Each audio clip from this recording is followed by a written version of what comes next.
on est entouré par la biodiversité. Il faut quand même que nous, on s'attache à faire que tout ça puisse durer et qu'on puisse le léguer aux prochaines générations. Il faut qu'on fasse notre part. Comme toutes les activités humaines, la culture a aussi une empreinte carbone. Et la transition écologique est bien en marche dans nos institutions culturelles. Mobilité durable dans les musées, c'est le sujet du jour de Sans réserve, le podcast du Quai des Savoirs.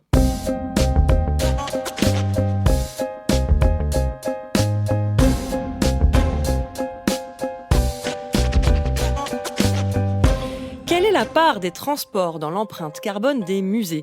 Quelles solutions existent aujourd'hui pour la réduire ? Comment s'embarquer dans la transition ? La réponse avec mon invité, David Hirle. Bonjour David. Bonjour. Tu es éco-conseiller au bureau des acclimatations, mais pas que. Co-auteur de l'ouvrage Décarboner la culture, tu écris aussi régulièrement pour la revue Nectar. Alors, repenser nos mobilités tout en maintenant une culture accessible, c'est parti pour Sans réserve. Alors, vous l'avez entendu en début d'émission, il faut qu'on fasse notre part, nous a dit Nathalie Worthington, directrice du centre Juno Beach, ce musée normand qui, depuis 2019, a mis en œuvre plusieurs actions pour tendre vers un modèle bas carbone. Parce que oui, la culture a une empreinte carbone, la culture pollue. Mais qu'est-ce que ça veut dire, David ? Dans quelle proportion la culture pollue par rapport à d'autres secteurs, par exemple ? Peut-être il faut déjà commencer par définir ce qu'on va mettre derrière le mot culture. Est-ce qu'on parle d'industrie culturelle et créative ? Est-ce qu'on parle de secteur à lucrativité limitée ? Évidemment, selon ce qu'on va regarder, on va avoir des grosses différences. Les impacts de la mode, vous imaginez bien, ou des jeux vidéo, sont très différents du spectacle vivant ou même de l'endroit des musées. On n'a pas vraiment une vision extrêmement précise des impacts filières au national. On a des éléments un peu disparates.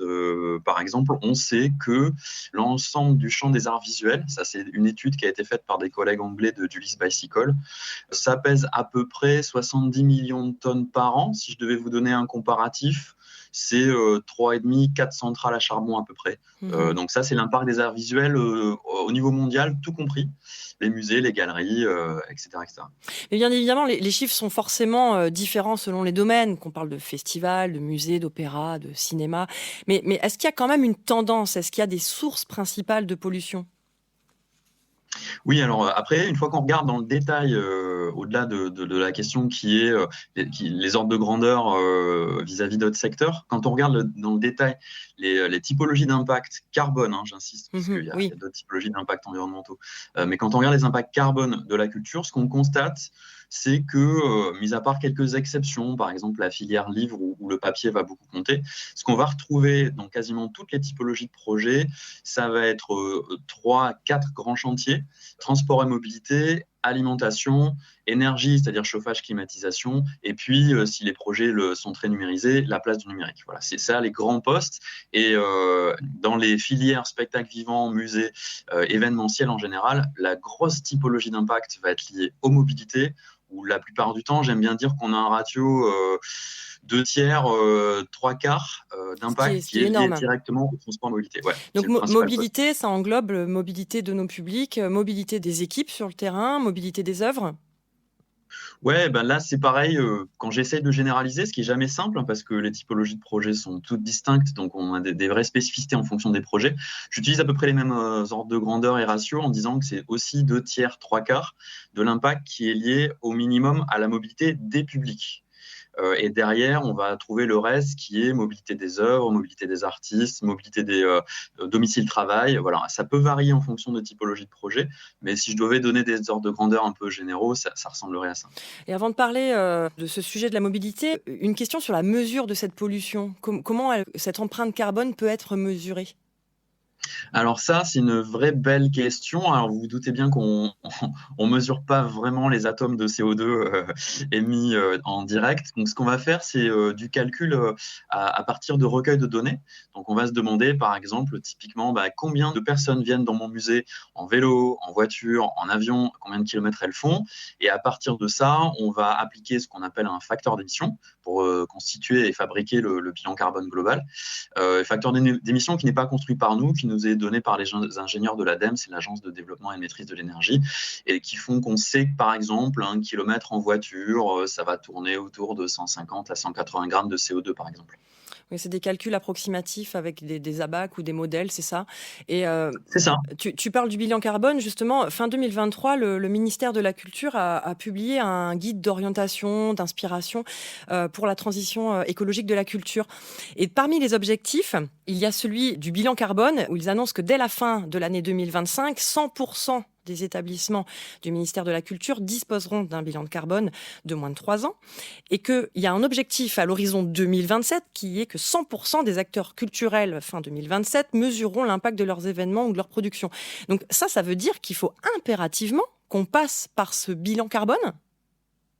En fait, le bilan carbone en lui-même, il n'a d'intérêt que s'il sert de guide pour l'action et de mise en mouvement. En soi, c'est un thermomètre, un bilan carbone, donc il ne va pas nous aider à traiter la maladie. Ceci étant, on se rend bien compte que quand on veut avoir la bonne stratégie de transformation, il faut partir de la mesure. En fait. Mesurer, c'est souvent une étape importante pour comprendre comment agir et comment bien agir. Moi, ce que je préconise, c'est pas forcément la mesure systématique, c'est la modélisation des mesures, c'est-à-dire d'avoir grosso modo une idée de quelles sont les typologies d'impact des structures et des événements, et à partir de là, construire un plan d'action. Parce que, encore une fois, ce qui est intéressant, c'est pas le thermomètre, c'est la mise en action et les transformations concrètes. Et un bilan carbone, c'est juste un thermomètre. Oui, mais ce thermomètre permet quand même aussi, à un moment donné, de faire un bilan sur l'efficacité, l'efficience de nos actions. Exactement, comme vous allez avoir la température de départ et si vous avez bien travaillé, la fièvre va baisser, le bilan carbone, c'est pareil. Et donc, ça permet effectivement de voir à quel point on est en train de se soigner ou pas. Hein. C'est vraiment un outil de mesure, un outil de suivi, le bilan carbone. Ça n'a pas vocation à être autre chose. Alors, c'est un outil de suivi qui est intéressant. Si j'ai bien compris, il est intéressant au sein, l'évolution du bilan carbone est intéressante au sein même d'un seul et unique établissement. Est-ce qu'aujourd'hui, il y a quand même des établissements de référence? Est-ce que toi, en termes de photographie d'un bilan carbone à un instant T et d'une autre photographie à T plus je ne sais pas combien d'années, qui justifie, qui montre une bonne évolution des pratiques, une bonne évolution des impacts? Pour l'instant, très sincèrement, on manque quand même un tout petit peu de recul parce que le chantier, même s'il s'est beaucoup accéléré avec la crise du coronavirus, il fait que commencer. Et finalement, on a des bilans carbone un peu de point de départ, mais pour l'instant, des trajectoires carbone où on voit les évolutions sur la longue durée et des évolutions positives, on n'a pas encore tout à fait ça. Donc, on est vraiment pour l'instant où on a dans le moment où on a pris notre température de départ. On commence à mettre en place les premières actions correctives. On n'a pas encore tout à fait une idée de à quel point ça marche, à quel point c'est efficace. Et puis, il faut avoir en tête sur ces sujets-là que les structures qui prennent leur température n'ont pas tout à fait tous les leviers pour traiter la maladie. En fait, il y a pas mal de choses qui se travaillent en collectif avec l'ensemble des parties prenantes, depuis les institutions qui financent les projets jusqu'au public qui ont souvent leur part à jouer pour réduire l'empreinte carbone d'une structure. Typiquement, on se disait que c'était la mobilité des publics qui impactait beaucoup le bilan carbone des structures culturelles. Au final, le geste durable en mobilité, il est fait par les publics qui vont décider de prendre des transports en commun, de prendre un vélo, de faire du covoiturage.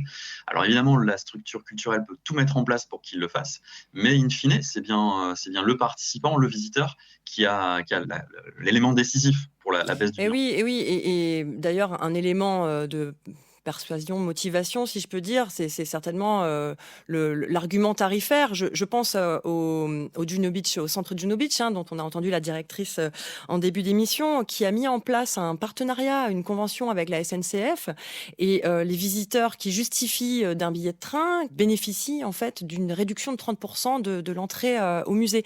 Donc ça fait partie, c'est des mesures incitatives. Est-ce que tu as d'autres exemples comme ça d'établissements en France qui ont mis en place des choses et qui marchent? Ouais, en fait, on commence à avoir pour le coup beaucoup de retours d'expérience, de bonnes pratiques et de choses qui fonctionnent. Ce qu'il faut se dire, c'est que le principal problème qu'on a, c'est pas tant de savoir ce qu'il faut faire, c'est d'en faire un chantier, c'est-à-dire d'en faire une priorité d'action. Pour l'instant, en fait, si les choses ne se passent pas, c'est qu'on n'a jamais vraiment pris le temps d'en faire un chantier prioritaire. Après, du coup, on a quand même plein de retours d'expérience, de bonnes pratiques. On pourrait parler d'un projet que je trouve assez exemplaire, qui est le projet de plateforme de l'Aéronef, qui est une salle de musique à Lille, où ils ont mis en place un dispositif accompagné par l'ADEME d'ailleurs, de plateforme de convoyage, où ils ont réfléchi à non seulement des logiques de covoiturage, mais aussi comment on ferait en sorte que les gens viennent à la salle de spectacle ensemble s'ils viennent en métro, à vélo ou à pied. Et pourquoi ils ont fait ça? C'est parce qu'en fait, derrière les problématiques de mobilité des publics, il n'y a pas qu'une problématique technique d'outils, de report modal. C'est souvent pas ça qui est le frein principal aux mobilités durables. Alors ça peut être le prix, hein. Vous l'avez signalé là avec la possibilité d'avoir des bonus tarifaires quand on prend le train dans le cas de Juno Beach. Mais souvent, c'est d'autres facteurs qui bloquent les mobilités durables. Et typiquement, par exemple, la sécurité est souvent quelque chose d'extrêmement bloquant en matière de mobilité, notamment pour les femmes seules. Ouais. Voilà, notamment pour les femmes seules, c'est ça. Donc, organiser des convoyages, des déplacements en commun, c'est sans doute une bonne pratique en plus culturelle. Ça a plein de côtés sympathiques. Et ça permet de venir débloquer la pratique en mobilité durable, qui en l'occurrence, n'est pas bloquée par l'absence de transport en commun, mais par la crainte, les problématiques de sécurité. Je pourrais prendre un autre exemple très rapidement. En fait, on constate aussi que souvent, les gens utilisent leur voiture comme un coffre-fort. Et donc, quand ils viennent en vélo ou en transport en commun, ils n'ont plus ce coffre-fort pour stocker leurs affaires, leurs manteaux, leurs machins, leurs trucs. Et donc, souvent, mettre à disposition un espace de stockage pour l'accueil des publics, tout simplement. Voilà, par exemple, tout simplement des casiers, ça va être un des éléments déclencheurs d'une mobilité durable qui fait que les gens vont plus facilement prendre le vélo ou prendre les transports en commun. Ça, ce que tu dis, c'est vraiment des choses qui ont été observées. Vraiment, les casiers ont un impact sur la mobilité des publics? Ouais, c'est des choses qu'on a. Alors, c'est à la marge, hein, bien sûr, l'impact des casiers, mais c'est des choses qu'on a observées très pratiquement, notamment dans le cadre de festivals. D'accord. Évidemment, du coup, les problématiques de mobilité sont un peu différentes pour les salles et pour les événements festivals, mais dans le cadre des festivals, c'est démontré, prouvé. Ça a été analysé aussi dans les retours d'enquêtes qualitatives auprès des publics. Que évidemment, du coup, ça faisait partie des éléments déclencheurs, facilitateurs de mobilité, de la même manière que l'hébergement peut être aussi indirectement un facteur d'amélioration des mobilités. Je vous donne un exemple dans le cas du Festival d'Avignon, avec des festivals d'Avignon avec lesquels je travaille. Le fait qu'il soit difficile de se loger sur Avignon parce que extrêmement cher fait que les gens ne peuvent pas y venir en train puisqu'il n'y a pas de train retour après 20 heures. Donc, ils viennent pas, ou ils viennent avec leur voiture. Donc, ils viennent pas, ou ils viennent en voiture. Voilà. Et on voit qu'en fait, c'est comme s'il y avait tout un tas de paramètres à travailler pour permettre la mobilité durable, à la fois le tarif, mais aussi tout ce qu'il y a autour d'une mobilité, la possibilité de s'héberger ou d'être hébergé ou pas, et puis les services qu'il y a autour de l'accueil en mobilité durable, quoi. Et ça, sur les festivals, c'est pareil, on a plein de retours d'expérience sur les festivals qui proposent un camping gratuit ou pas, par exemple, etc. Sachant qu'on a aussi des enjeux en termes de mobilité, à l'inverse, qui peuvent amener de la sécurité, notamment pour tous les événements festifs ou les endroits plus festifs où on boit un peu d'alcool, où là, la mobilité durable vient plutôt agir favorablement, et c'est plutôt du coup un levier. On parle beaucoup des publics. Est-ce qu'il existe des études aujourd'hui qui ont vraiment caractérisé pas uniquement leurs moyens de déplacement, mais aussi les freins ou les moteurs en fait qui pourraient les amener à changer en fait leur pratique? Est-ce que ça existe ou pas?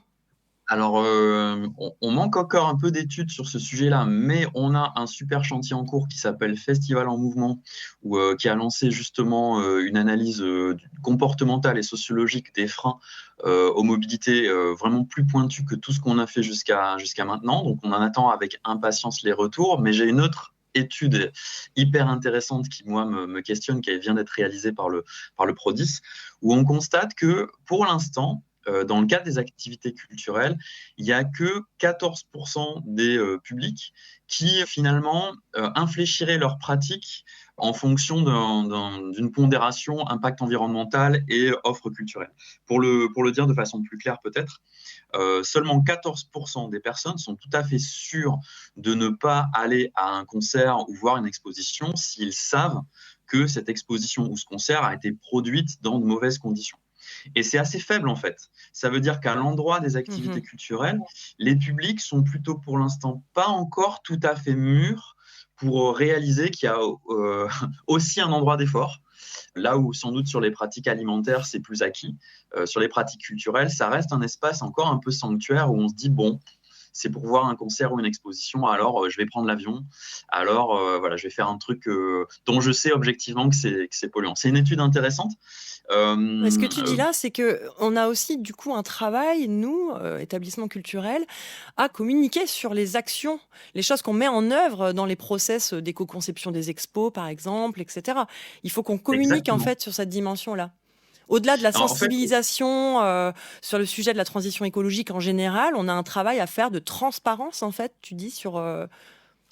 Oui, il y a un enjeu de transparence et de communication, mais au-delà de la transparence et de la communication, je pense qu'il y a un enjeu d'engager une conversation avec nos publics pour les amener à comprendre nos enjeux à nous, en fait, en termes de soutenabilité, pour qu'ils réalisent les impacts qu'il y a derrière les activités culturelles et qui finalement nous aident, ils viennent nous aider à nous transformer, à la fois en étant plus exigeants aux endroits qu'ils ne maîtrisent pas, c'est-à-dire sur les conditions de production, en trouvant de plus en plus intolérable de voir une exposition qui n'est pas éco-conçue, par exemple. Et pour l'instant, en fait, ils n'ont sans doute pas la sensibilité ou la connaissance pour pouvoir être mécontents, en fait, quand une exposition n'est pas bien produite. Et puis ensuite, c'est ce qu'on se disait, pour avoir eux-mêmes les bonnes pratiques en termes de mobilité, par exemple. Donc c'est vraiment, je pense, plus que de la communication et de la sensibilisation, c'est d'engager vraiment une conversation, un dialogue constructif avec l'ensemble des parties prenantes, et donc y compris nos publics. On parle beaucoup des publics, il y a aussi quand même la question des transports des œuvres ou transport des œuvres pour les musées, transport des expos ou des installations artistiques pour des établissements culturels autres. Est-ce que tu as des retours d'expérience, des actions remarquables mises en place dans des établissements français ? Je pense qu'au-delà des expériences remarquables, ce que je commence à voir, c'est typiquement une conversation qui s'organise pour changer les normes. Parce qu'en fait, on a besoin de changer des pratiques, mais on est aussi parfois coincé par les réglementations. Alors, typiquement, dans le cas du transport des œuvres, dans le cas de la conservation des œuvres, il y a tout un tas de règles qu'il faut respecter et qui viennent nous embêter potentiellement à certains endroits pour mettre en place des bonnes pratiques. Donc, typiquement, autour, par exemple, du laboratoire ELOA, c'est l'école de logistique de transport des œuvres d'art, il y a une réflexion autour de comment on pourrait travailler sur une mobilité plus durable des œuvres en les regroupant, en utilisant aussi moins de plastique pour les surprotéger, en utilisant moins de caisses climatisées. Souvent, on est dans la surqualité, en fait, dans le transport d'œuvres parce qu'on veut se couvrir. Et il y a un vrai enjeu à réfléchir à un juste calibrage, en fait, des conditions à la fois de sécurité et de transport des œuvres, et d'engager une conversation qui serait complète, en fait, entre les enjeux de préservation des œuvres et puis ce qui est le juste geste en termes énergétiques. Parce qu'en fait, c'est extrêmement gourmand, du coup, de transporter notamment des œuvres très belles. Alors après, au-delà des pratiques et des bonnes pratiques, il y a les questions de changement de modèle. Moi, ce que je trouve beaucoup plus intéressant et beaucoup plus profond, c'est des musées ou Normandie impressionniste, par exemple, qui réfléchit à valoriser davantage ces fonds, les œuvres déjà à disposition, du coup de solliciter moins de prêts, c'est-à-dire de limiter dans le modèle même de construction de l'exposition la circulation des œuvres. Ça, c'est extrêmement intéressant et ça, encore une fois, ça renvoie à une discussion avec nos parties prenantes, à quel point les institutions soutiennent ça ou pas. Et à quel point les publics sont prêts à ça ou pas. Mais voilà, c'est plus intéressant, ça va au-delà des bonnes pratiques en fait. Je crois que, peut-être pour compléter, on a un enjeu aujourd'hui dans les discussions en général sur la transition écologique des structures, à aller un peu au-delà des bonnes pratiques pour plutôt interroger les modèles d'organisation, les systèmes d'organisation, pour être sur des transformations un peu plus profondes. En fait. Mais est-ce que tout ça est possible sans vraie rupture ? Je sais pas, je crois que oui, puisque moi je défends l'idée de la transition, et la transition c'est une transformation sans crash, sans vraie rupture. Par contre, on changera pas tout sans rien changer, ça c'est sûr. Je te propose d'écouter François Gémen qui intervenait au micro de la chroniqueuse culture de Quotidien, Ambre Chalumeau, fin 2022.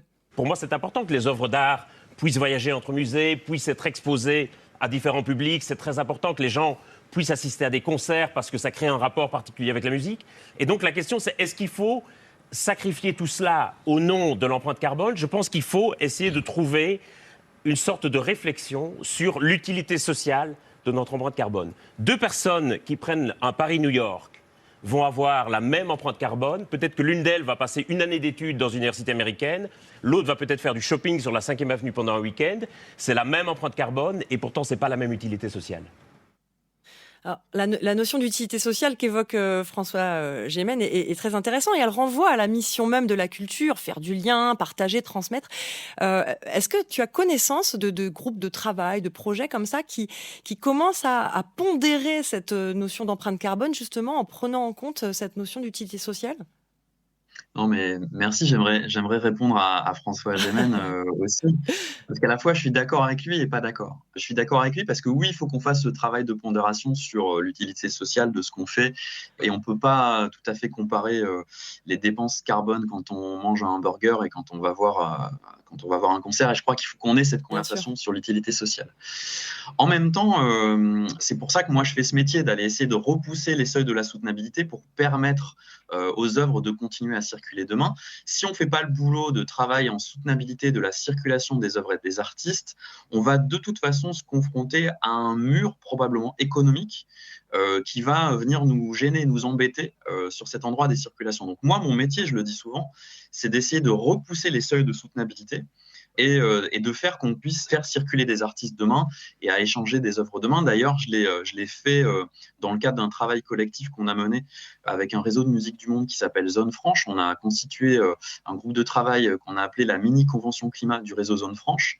Et vous imaginez bien qu'un réseau de musique du monde, c'est un réseau d'acteurs qui ne peut pas renoncer à la circulation internationale, mais on n'a pas non plus refusé l'obstacle. C'est-à-dire, on s'est demandé comment un réseau comme celui-là pouvait tenir une trajectoire accord de Paris. Et on n'est pas sans levier. On n'est pas sans levier si on interroge nos pratiques, qu'on se réorganise, qu'on coopère plus. En fait, il n'est pas impossible de tenir une trajectoire accord de Paris tout en maintenant des formes de circulation internationale. Alors ça vient bouger beaucoup d'habitudes, mais voilà, je crois que ce serait dangereux de refuser l'obstacle parce que de toute façon, cet obstacle-là va nous revenir sous l'angle du coût du transport qui vont vraisemblablement exploser dans les années qui viennent par rapport à nos trajectoires climat, quoi. Donc voilà, je suis à la fois d'accord avec François Gémen et pas d'accord. Oui, pour pondérer les choses en termes d'utilité sociale, mais non pour refuser l'obstacle qui est celui de travailler vraiment à la soutenabilité des circulations internationales, des œuvres et des artistes. Je le redis pour bien insister, moi, mon métier, c'est de repousser les seuils de soutenabilité et de me demander comment demain on va pouvoir continuer à faire circuler des artistes et des œuvres quand c'est essentiel. Ça l'est pas toujours, mais quand ça l'est, alors c'est ça qui m'intéresse. Je rebondis sur ton métier qui est de repousser les seuils de soutenabilité. Je voudrais te donner un petit cas pratique pour terminer l'émission. On sait aussi que ce sont beaucoup les grosses structures, les établissements, les institutions qui ont du budget, qui mettent aussi en place des choses. Ils ont des budgets, ils ont des ressources humaines, il y a des services. C'est reconnu, il y a quand même pas mal de services RSO dans les grandes institutions aujourd'hui qui travaillent sur ces questions-là. Comment on fait quand on travaille dans un petit musée ou dans un établissement qui, pour l'instant, n'a rien mis en place, mais on a bien conscience qu'il faut qu'on se lance, qu'on mette en place des choses. Par quoi on commence? Comment on fait? Avec qui on travaille? Alors déjà, prochainement, on devrait avoir à disposition des musées des outils de mesure pour faire des bilans carbone ou des calculs de coin de table pour essayer de comprendre, voilà, un peu dans son coin, quelle est l'ampleur du problème. Ça existe c'est pas quoi encore, prochainement? Dans l'année, je pense que ça devrait Donc sortir en dans l'année. 2024, ok. Ouais, je voudrais pas m'avancer parce que c'est pas moi qui travaille dessus, mais je pense que ça devrait sortir dans l'année. Donc ça va aider aussi les petites structures justement à faire ce travail de mesure, de modélisation du c'est quoi mes enjeux à mon endroit. Ensuite, la deuxième chose que je dirais, c'est que il faut rester à cet endroit-là, zen, calme, essayer de lutter contre sa propre éco-anxiété et engager du coup sereinement des discussions d'équipe. Voilà, c'est des chantiers à mener en collectif avec les équipes et les parties prenantes. Donc ça demande d'en faire un chantier, c'est ce que je disais au début.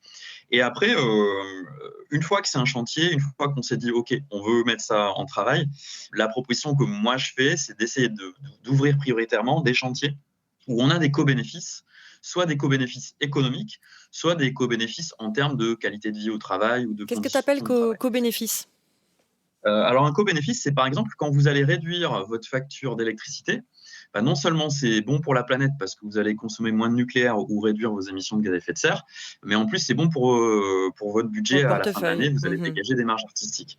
Quand vous faites de la sobriété numérique dans les lieux, c'est-à-dire vous réorganisez pour vous envoyer moins de mails, moins empiler les outils, c'est bon pour la sobriété numérique et ça va être bon pour la planète, mais en plus ça va améliorer vos conditions de travail.